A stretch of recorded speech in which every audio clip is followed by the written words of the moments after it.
எல்லாருக்கும் வணக்கம். இன்றைக்கு மார்கழி 7ஆம் நாள். திருப்பாவை பாடல் 7 பார்க்கலாம்.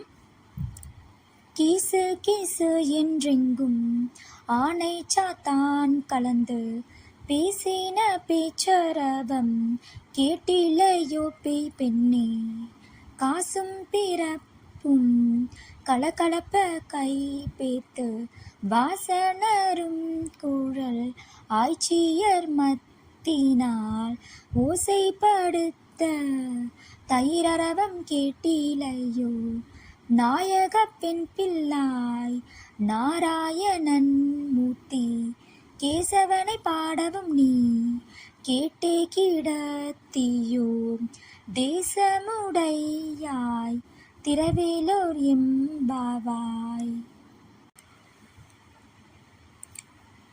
இப்ப பாடலுடைய பொருள் பார்க்கலாம். அறிவில்லாதவளே, ஆனை சாத்தான் என்றழைக்கப்படும் வலியன் குருவிகள் கீச்சிடும் குரலும் அவை தங்கள் துணையுடன் பேசும் ஒளியும் உனக்கு கேட்கவில்லையா?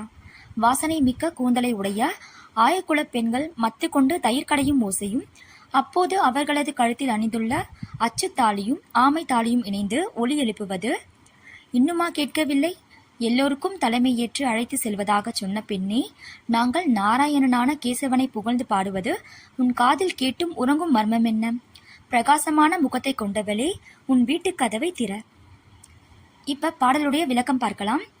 பெருமாளுக்கு பல திருநாமங்கள் உண்டு.